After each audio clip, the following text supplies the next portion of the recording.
Bueno, vamos a comenzar con la porción de esta semana. Como saben, cada semana leemos la Torá, lo que es el Pentateuco, y esta semana vamos a terminar con el libro de Levíticos. La porción de esta semana es Bejucotai, que va desde Levíticos 26:3 a 27:34. Y vamos a estar leyendo unos versículos del capítulo 26. Le puse por subtítulo a esta predicación: hemos despreciado a Yahweh, hemos despreciado a Dios. ¿Cuántas veces hemos hecho esto? ¿Cuántas veces despreciamos a Dios de diferentes maneras, ¿no? Nosotros mismos en el pasado y muchas personas en el presente, ¿no? Vamos a leer Levítico 26, 14 y 15, que dice: pero si no oyereis, no me oyereis, ni hiciereis todos estos mis mandamientos, y si desdeñareis mis decretos, y vuestra alma menospreciareis mis estatutos, no ejecutando todos mis mandamientos e invalidando mi pacto. Vamos a leer 16 también, dice: yo también haré con vosotros esto. Vamos a leer esta allí nomás. Muchas veces las personas, y tal vez nosotros mismos en otra época, pudimos pensar que haciendo lo que a nuestra conciencia le parecía que estaba bien era suficiente para estar bien con Dios, ¿no? Porque muchas personas dicen: no, yo no robo, yo no mato a nadie, yo no hago mal. Y muchas personas piensan eso y que es suficiente. Y tal vez personas que son creyentes, personas que van a la iglesia, piensan: sí, con ir a la iglesia, con leer la Biblia, con orar ya es suficiente, ya estoy bien con Dios. Pero vamos a ver que aquí Dios nos pide un poquito más. No es tan fácil, vamos a decir así, sino que hay que hacer las obras como Él quiere. Porque aquí lo primero que nos dice en el versículo 14 de Levítico 26 es: pero si no oyereis, no me oyereis. Muchas veces vamos a la iglesia, muchas veces leemos la Biblia, muchas veces oramos, pero lo hacemos por costumbre. Y realmente no escuchamos la voz de Dios, de lo que Dios quiere hacer. Muchas veces no sabemos qué es lo que realmente Dios tiene para nosotros. Y sigue diciendo, Levíticos 26, 14. Y sigue diciendo: ni hicieres todos estos mis mandamientos.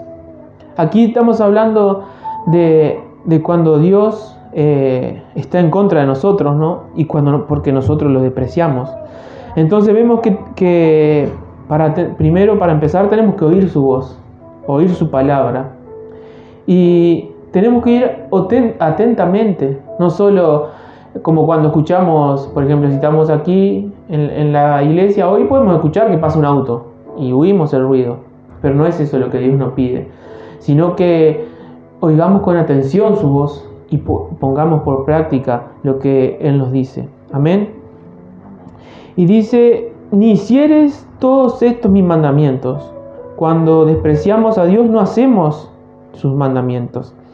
Dice el versículo 15: y si desdeñares mis decretos. Aquí la palabra desdeñar quiere decir rechazar.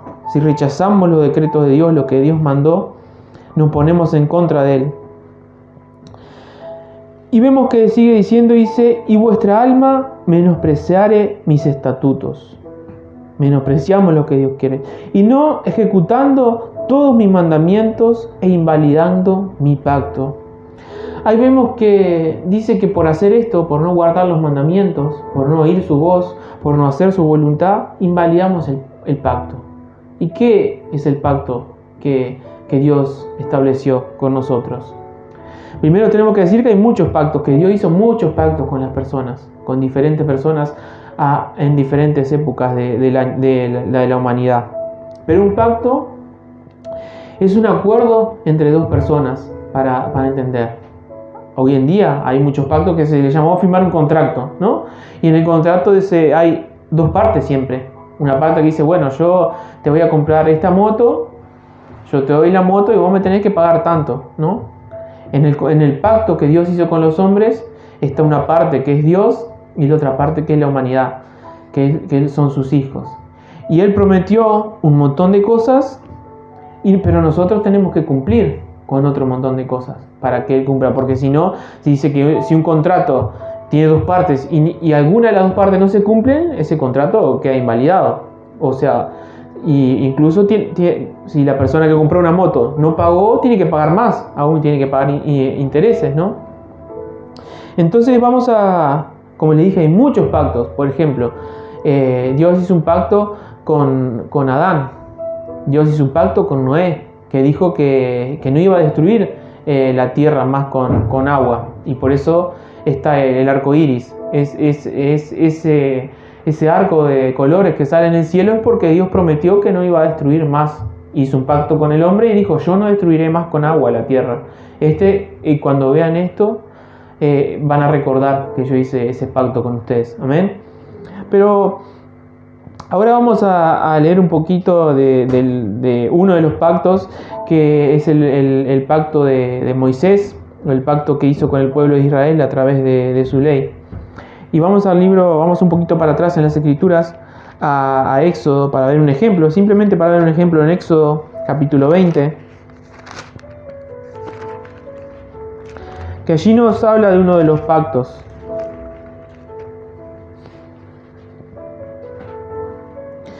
Y aquí, como ven, si pueden ver en el título nomás, si tienen títulos sus Biblias, que a veces decimos que no sirven los títulos, pero en este caso sí. En el capítulo 20 de Éxodo nos habla de los 10 mandamientos, que ya los hemos leído muchas veces y los hemos estudiado, ¿no? Entonces Dios está diciendo, bueno, esta es mi parte, esta es la parte que ustedes tienen que cumplir de mi pacto, de mi contrato. Dice, por ejemplo, que no hay que tener dioses ajenos, que no hay que hacerse imágenes, que no hay que tener el nombre de Dios en vano, que hay que guardar el día de reposo. Esa es la parte que nosotros tenemos que hacer, que el pueblo de Israel en aquel entonces tenía que hacer. Amén. Y vamos a ver en Éxodo más adelante, porque no lo vamos a estudiar al todo lo que tenía que hacer. Pero vemos que el pueblo de Yahweh aceptó ese pacto. Por eso dice en Éxodo 24:3, y Moisés vino y contó al pueblo todas las palabras de Yahweh y todas sus leyes. Vemos que Moisés dijo, bueno, Dios dijo que teníamos que hacer esto, que teníamos que hacer esto, que teníamos que hacer esto. ¿Y qué contestó el pueblo? Y dice, y todo el pueblo respondió a una voz y dijo, haremos todas las palabras que Yahweh ha dicho. Ahí vemos que el pueblo confirmó el pacto. Dijo, bueno, está bien. Nosotros haremos todo lo que Dios nos pidió. ¿Y a cambio de qué? Porque Dios tenía que darle algo a cambio, ¿no? Del pueblo. Porque si no, sería solo el pueblo de Dios, o sea, solo nosotros haríamos cosas y Él no haría nada, no. Él prometió su protección y proveer lo que necesitábamos. Necesitábamos alimento, necesitábamos muchas cosas para nuestras vidas. Pero Él no hizo solo, porque muchas personas podrán decir, no, pero ese pacto es viejísimo, hace miles de años pasó eso. Y era solo con el pueblo de Israel. Nosotros ya no tenemos nada que ver. Pero si vamos a Deuteronomio, capítulo 29, vamos a ver que no solamente con ellos hizo ese pacto. 29. Sí, Deuteronomio 29. Dice Deuteronomio 29:14, y no solamente con vosotros hago yo este pacto y este juramento, sino con los que están aquí presentes hoy con nosotros delante de Yahweh nuestro Dios, y con los que no están aquí hoy con nosotros. Sabemos que el pacto que estaba haciendo con quién, también lo estaba haciendo con nosotros. Porque dice, hago este pacto con los que están presentes y con los que no están presentes. Con Dios también estaba haciendo el pacto con nosotros mismos.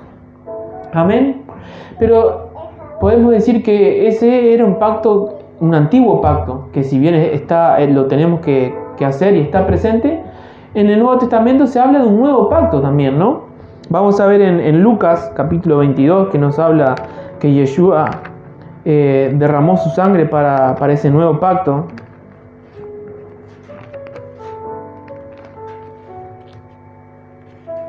Y dice Lucas 22.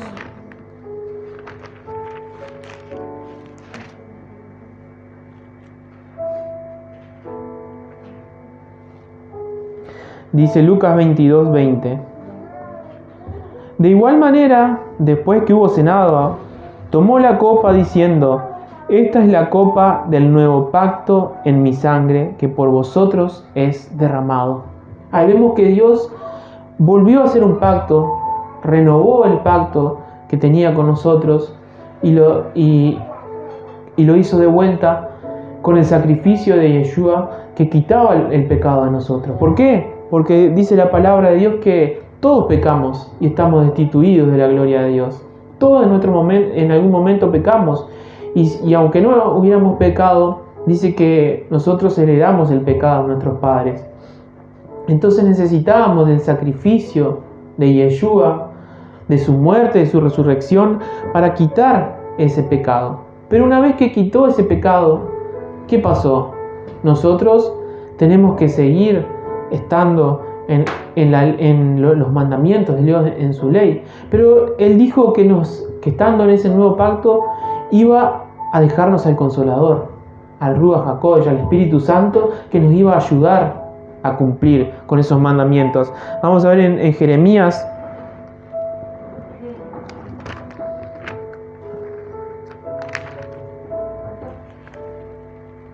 En Jeremías 31, que nos habla del nuevo pacto. Entonces vemos que esto fue antes de la venida de Yeshua, pero aquí Jeremías estaba profetizando del nuevo pacto que iba a hacer con el pueblo. Dice: he aquí vienen días, dice Yahweh, en los cuales haré un nuevo pacto con la casa de Israel y con la casa de Judá. O sea, aquí iba a ser un pacto con los judíos y un pacto con nosotros, con los que somos gentiles, pero pasamos por fe a ser parte de la casa de Israel, de las ovejas perdidas de la casa de Israel, que podemos ser parte por sangre de esas ovejas perdidas, pero no lo sabemos, no tenemos forma de saberlo, dice. Y sigue diciendo: no como el pacto que hice con sus padres, el día que tomé su mano para sacarlos de la tierra de Egipto, porque ellos invalidaron mi pacto, aunque fui yo un marido para ellos, dice Yahweh. ¿En qué forma invalidaron el pacto? Como vimos recién, no haciendo caso a sus mandamientos, no haciendo caso a lo que Dios quería. De esa forma, el pueblo de Israel invalidó el pacto y fue allí que Dios se divorció. Dice que el pueblo era como una esposa para Dios, pero Dios dijo: bueno, ustedes no hacen caso, no cumplen con la parte del pacto, igual que en un matrimonio, ¿no? Si bien en el contrato de cuando nos casamos no especifica eso, pero acá en Uruguay no, pero en el matrimonio tendría que estar especificado que cada una parte. ¿Cómo? Pero en algunos matrimonios sí, ¿no? Bueno, sí. Bueno, sí, algunos matrimonios sí hacen un contrato. Bueno, pero yo no me refiero a eso. Dice mi esposa que hacen separaciones de bienes en algunos contratos. Yo no me refiero a lo que cada uno va a hacer. Por ejemplo, ponerse de acuerdo desde antes, ¿no? Decir, bueno, la esposa va a cocinar, va a limpiar, si quiere, ¿no? Cada uno hace el contrato como quiere. Va a limpiar la casa y el esposo se va a encargar de trabajar y traer el dinero, ¿no? El sustento. Entonces vemos que, y bueno, si alguno de los dos cónyuges no cumple con el contrato, vamos a decir que un día la mujer dice: no, yo no quiero limpiar más, yo no voy a limpiar más, no voy a cocinar más. Entonces el esposo le va a decir: bueno, pero vos no estás cumpliendo con tu parte del trato. Entonces tiene derecho a divorciarse porque ella no cumplió, ¿no? Y Dios es igual. Dios puso el contrato y el pueblo de Israel no cumplió y dijo: bueno, yo me voy a divorciar porque vos no cumpliste. Y esto es lo que nos está diciendo aquí, ¿no? Dice en el 33: pero este es el pacto que haré con la casa de Israel después de aquellos días. O sea, después que se divorcie, porque se iba a divorciar de la casa de Israel, eso lo vemos en el libro de Oseas, Dios se divorció de la casa de Israel por su idolatría, por no cumplir con el pacto. Dice: daré mi ley en su mente y la escribiré en sus corazones, y yo seré a ellos por Dios y ellos me serán por pueblo. Amén. ¿Y de qué manera iba a escribir en nuestra mente, en nuestros corazones? A través del Espíritu Santo, a través del Ruach HaKodesh. Iba a dejar nuestros mandamientos en nuestra mente, en nuestro corazón, para que lo pongamos por obra. Amén. Ya no nos iba como en el pasado, digamos, que lo hacían como robóticamente o automáticamente cumplirlos, sino que de corazón lo íbamos a poder cumplir. Amén. Entonces vemos que ese es el nuevo pacto. El nuevo pacto de la sangre de Yeshua, que derramó para hacernos entrar de vuelta en ese pacto que estábamos divorciados. O sea, Dios no había dado carta de divorcio. No había forma de que volviéramos a casarnos. Pero el esposo, porque Yeshua, siendo Dios mismo, es también el esposo, es nuestro esposo, murió para volver a casarse con nosotros. Amén. Por eso dice que en un futuro Él va a venir. ¿Y qué va a pasar? Va a haber una boda. ¿A quién no le gustan las bodas? ¿A quién no le gustan las fiestas? A todos, amén. Y nosotros vamos a ser parte de la esposa. Vamos a ser esposa de Dios, esposa de Yeshua. Y vamos a tener un vestido blanco y vamos a ir a esas bodas, amén. Entonces, como dije hoy, tenemos que tratar de no despreciar a Yahweh. Y no despreciarlo porque estamos invalidando su pacto en el momento que lo despreciamos, que no hacemos casos a sus obras, ¿no?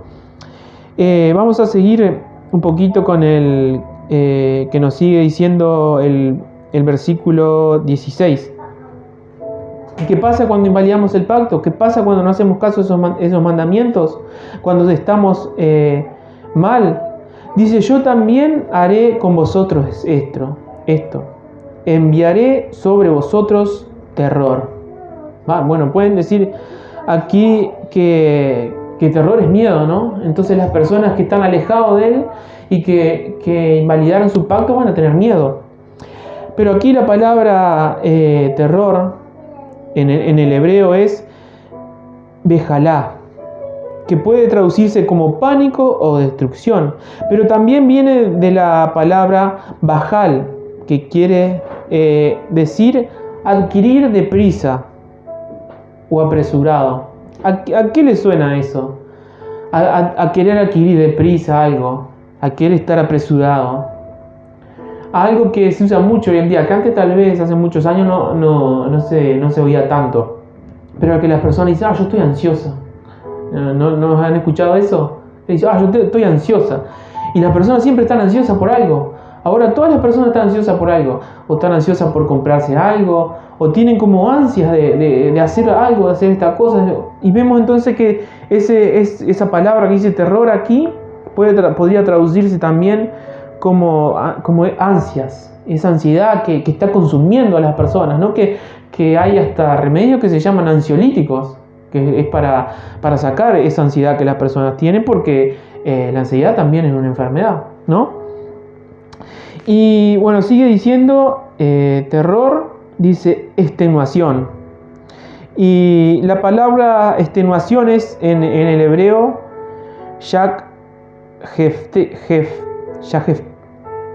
perdón que mi hebreo no es muy bueno, pero... Y habla aquí de alguien que se está enflaqueciendo, alguien que está adelgazando y que está quedando flaco como una gaviota, ¿no? ¿Qué viene a la mente eso? Si primero hablamos de la ansiedad, de otra palabra que también hoy en día se usa mucho, el estrés. Que las personas andan estresadas. Primero andan ansiosas porque tienen que comprarse un auto, quieren comprarse un celular, quieren comprarse una casa, quieren comprarse esto. ¿Y qué pasa cuando no lo pueden lograr? Se estresan. Y andan estresadas, y a muchas personas ese estrés las lleva ¿a qué? A no comer. Y empiezan a adelgazar. Entonces vemos que aquí la palabra es muy, muy actual. Muchos pensarían: ¿qué puede ser acá? Este terror, esta extenuación, capaz es algo de una enfermedad o algo feo, ¿no? También sigue diciendo y calentura. Esto sí nos habla de una enfermedad febril. Y sigue diciendo en el versículo 16 que consuma los ojos. Este consumir de los ojos es la palabra kalá que habla de desfallecer. Cuando una persona desfallece, cuando ya no tiene más fuerza, cuando sus ojos ya no quieren seguir, cuando no quiere seguir adelante. Entonces, como vimos, la persona primero está ansiosa, tiene ansias de conseguir esto, de conseguir aquello. Después le da estrés por no poder conseguir las cosas. ¿Y qué pasa? Desfallece. Cuando después de esas ansias, de ese estrés, viene un desfallecimiento. Y esto es lo que vemos en las personas que no guardan la ley de Dios, que está pasando todas estas cosas. Amén. Y vemos que en el versículo 17, vamos a saltar el 17, dice: pondré mi rostro contra vosotros. ¿Qué quiere decir? No, estamos en Levíticos ahora, Levítico 26. 17, dice: pondré mi rostro contra vosotros. ¿Qué quiere decir esto? Que Dios se va a enojar con las personas, que Dios va a estar enojado. Dice, no lo busquen, pero en Salmos 7:11, que Dios está enojado con el pecador todos los días. Así que vemos que con las personas que no han hecho nada para volver a ese pacto, que no se han arrepentido, Dios está enojado. Amén. Pero vemos que hay un salvoconducto, que hay algo que nos ayuda en el versículo 40 de Levítico 26, que dice: cuando las personas pasan por todas estas cosas, dice el libro de Job también que muchas veces Dios permite que pasemos por todas estas cosas, que las personas pasen por estas cosas, por enfermedades, por dolores, por pruebas. ¿Para qué? Para que estando en el lecho, dice, de la cama, vean, pongan atención hacia los cielos, hacia lo que Dios quiera decir, y se arrepientan. Amén. Entonces aquí en el versículo 40 dice: y confesará su iniquidad y la iniquidad de sus padres. Amén. Vemos que creo que la mayoría de las personas que están aquí le piden o le han pedido perdón a Dios por sus pecados. Pero alguna vez le hemos pedido perdón a Dios por la iniquidad de nuestros antepasados. Porque aquí dice esto: dice, confesará su iniquidad y la iniquidad de sus padres. Tenemos que entonces pensar que tenemos que confesar la iniquidad ante Dios que hicieron nuestros padres, porque nosotros muchas veces desobedecemos, pero nuestros padres también. Amén. Pero es necesario saber qué es la palabra iniquidad, porque muchas veces me pasaba con mi hijo ayer, ¿no? Que estábamos leyendo justo el Levítico 27 y hablaba de los votos, ¿no? Y él leyó todo el capítulo 27 y que acá habla mucho de los votos y de los votos y de los votos, ¿no? Y le digo, ¿qué entendiste? No entendí nada, me dice. Le digo, ¿y vos prestaste atención a lo que estaba leyendo? Sí. ¿Y vos sabés lo que es la palabra voto? No. Le digo, ¿y cómo va a entender entonces? Si no entendés una palabra, no va a entender nada. Y entonces tenemos que entender qué quiere decir la palabra iniquidad. En el diccionario, si agarramos un diccionario, la palabra iniquidad quiere decir maldad o gran injusticia. Pero eso no alcanza con lo que nos dice un diccionario. Tenemos que ver lo que la Biblia nos está hablando. Y la palabra hebrea para iniquidad que se utilizó aquí es abá, que quiere decir que es un sinónimo de pecado. O sea que tenemos que confesar el pecado de nuestra familia y nuestro. Y me podrán decir, bueno, pero ya que estamos entre tantas preguntas y sin saber lo que significan las cosas, ¿qué significa la palabra pecado, no? Entonces tenemos que darle una definición bíblica, porque muchas veces podemos tener una idea en nuestras mentes de qué es, pero no tenemos en claro bíblicamente qué significa. Y no lo busquen, pero en 1 Juan 3:4 dice: todo aquel que comete pecado infringe también la ley de Dios, Pues el pecado es la infracción a la ley de Dios. Entonces, ¿qué es cuando pecamos? ¿Qué estamos haciendo? Infringiendo la ley de Dios. Entonces, el versículo que leímos de Levítico 26:40 se podría leer: y confesará la infracción a la ley de Dios y la infracción a la ley de Dios de sus padres. Amén. Entonces, tenemos que confesar esa infracción a la ley de Dios que nosotros hemos cometido y que muchas personas han cometido, ya sea por desconocimiento o por rebeldía, pero todos los hemos hecho.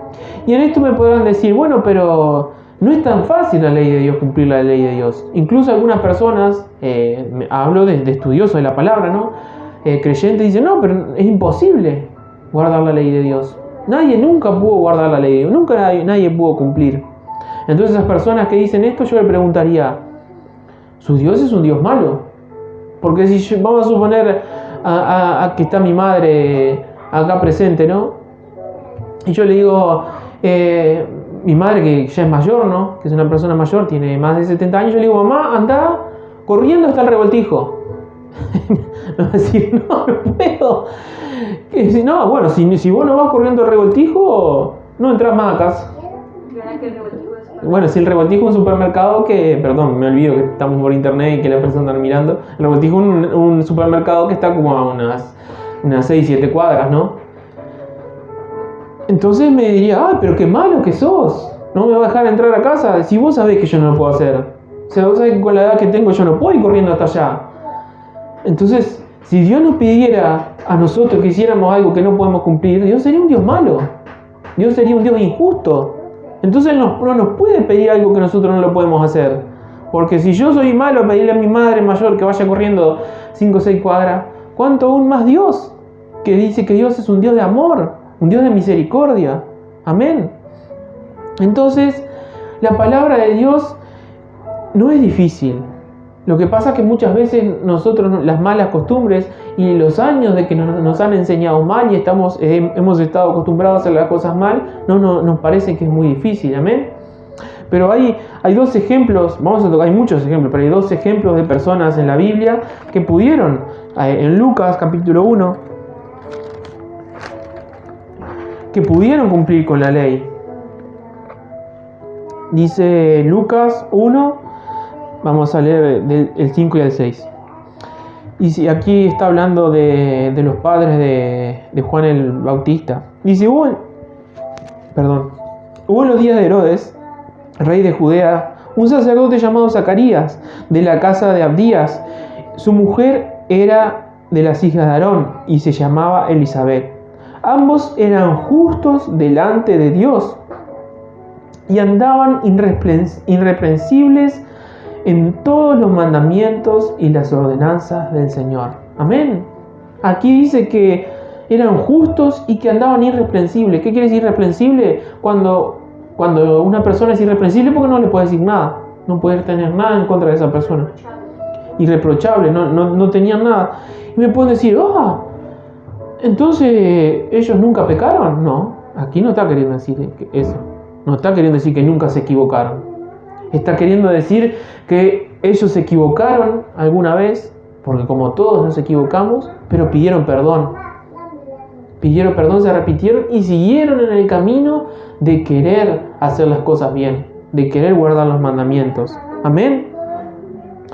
Entonces, es muy importante saber que la ley de Dios no es difícil, sino que hay personas que la pudieron cumplir y nosotros también. Y si erramos y si fallamos, dice la Escritura que abogado tenemos para con el Padre, Yeshua. Yeshua está en los cielos intercediendo por nosotros y abogando para cuando nosotros nos equivocamos. Dice: bueno, mirá, Emiliano no pudo cumplir con esto, perdonalo, pero él va a seguir intentando hacerlo. Amén. Eso es muy, muy importante tenerlo en claro. Y también ya para terminar, algo que quería hablar, en el capítulo 27 de Levíticos, dice en el capítulo 27, versículo 2: Dice, habla a los hijos de Israel y dile, cuando alguno hiciera especial voto a Yahweh, según la estimación de las personas que se hayan de redimir, lo estimaréis así. Perdón. Entonces aquí nos habla de un voto, de una promesa que hicimos, de un juramento. La palabra de Dios, la Torá, no nos pide que hagamos ningún voto. Eso es algo que sale de cada persona. Aquí, si seguimos leyendo, no lo vamos a hacer por cuestión de tiempo ahora, pero nos habla de que las personas hacían un voto, un juramento y daban sus bienes. Por ejemplo, alguien quería dar su casa, decía, no, yo quiero que dar mi casa para Dios. O tenían un terreno, ¿no? Dice, no, yo quiero dar mi terreno para Dios. O tenían un animal, dice, yo quiero dar mi vaca para Dios, ¿no? Que como lo dije, Dios no nos pide eso. Pero muchas personas en agradecimiento lo hacían. Y aún en día de hoy lo siguen haciendo. Un ejemplo de eso es Samuel. Que la madre no podía quedar embarazada. Y le dijo a Dios Sí, no podía quedar embarazada. Y le dijo a Dios que si ella quedaba embarazada, le iba a dar a su hijo para que lo sirviera. Y dice que Samuel nació, vamos a decir en la iglesia, a decirlo ahora en el templo, en aquel tiempo, y él quedó allí, la madre lo destetó, dice, llegó la edad del destete, lo llevó a los sacerdotes y lo dejó para que se criaran con ellos. ¿Por qué? Porque ella hizo un voto, hizo una promesa que si Dios le daba un hijo, él se lo iba a dar. Pero Dios nunca se lo pidió, eso salió del corazón.